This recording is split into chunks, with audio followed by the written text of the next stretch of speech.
Maka oleh karena itu yang jamaah yang dirahmati Allah Subhanahu wa taala, saya teringat lagi dengan salah satu kisah orang yang masuk Islam, orang yang hijrah meninggalkan kekufuran masa lalunya.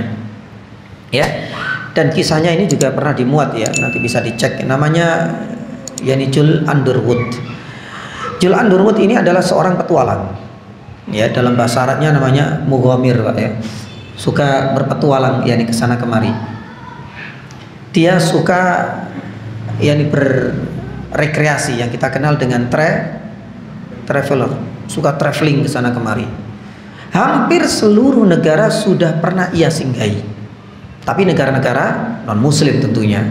Subhanallah, pada suatu hari ada keinginan untuk traveling ke negara Maroko. Dan negara Maroko saat ini memang ada perubahan ya, semenjak dijajah oleh Perancis ya, sudah agak sedikit ke sekulernya ya.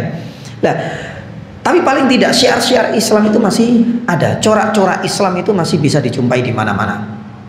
Subhanallah, jamaah yang dirahmati Allah Subhanahu wa taala. Jules Underwood ini bersama dengan istrinya akhirnya memberanikan diri untuk singgah dan traveling di sana.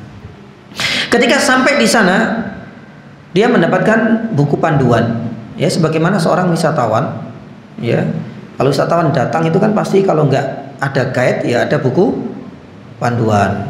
Oh ini Jakarta dengan terkenal ini, oh Lombok terkenal ininya, oh mungkin Papua dan Sulawesi dan lain sebagainya. Pasti ada, agar ada gambaran seperti apa sih Indonesia. Misalnya ada pelancong yang mau datang ke sini.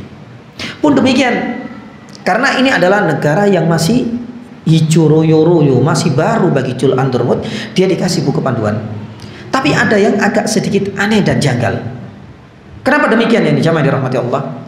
Ya, ketika dibaca isinya itu bukan tentang negeri Maroko.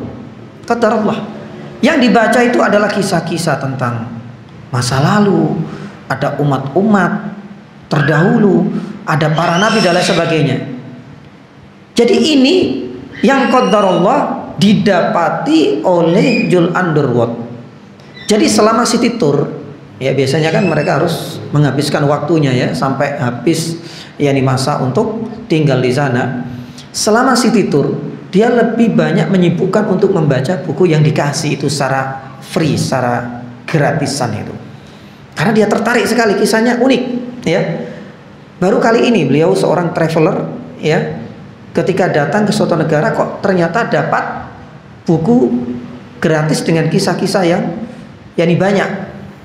Ya, akhirnya dia baca terus. Sampai selesai masa city tournya di negeri Maroko, dia balik lagi ke negerinya. Akhirnya dia bertemu dengan temannya. Bahasa kita ini buku apa? Kok beda dengan buku-buku panduan? Ya sebagaimana tatkala saya sampai di sebuah negeri untuk traveling, karena itu memang hobinya dia. Subhanallah, ketika disampaikan, loh ini terjemahan, translate. Terjemahan dari apa? Al-Quran, kitab sucinya kaum muslimin subhanallah. Baru dia sadar, loh ternyata ini kitab sucinya kaum muslimin ya, karena sudah ditranslate, sudah diterjemahkan dalam bahasa Inggris. Akhirnya dia punya keinginan untuk menghabiskan dan melahap untuk membaca dari awal sampai akhir biar selesai. Dan itu dia minta izin untuk membaca. Sudah izin sama temannya, saya pengen bacalah, saya tertarik dengan isinya. Hampir berbulan-bulan lamanya, akhirnya dia ketemu dengan temannya. Subhanallah, dia langsung menyampaikan niatannya untuk masuk Islam. Dipertemukan dengan salah satu ustadz atau mungkin kiai ya di negerinya, dan akhirnya masuk Islam.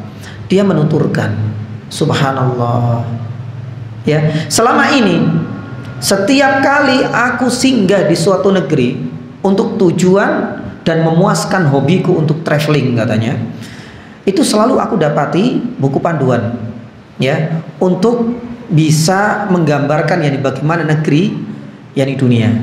Tapi subhanallah ya, Al-Quran yang saya baca ini benar-benar buku panduan. Aku bisa meraih saat ini kebahagiaan tidak hanya di dunia, tidak hanya untuk satu kompleks, satu negara saja, tapi di dunia untuk merasakan bagaimana kebahagiaan dunia, pun demikian untuk meraih kebahagiaan di akhirat. Dan itu yang saya rasakan, subhanallah.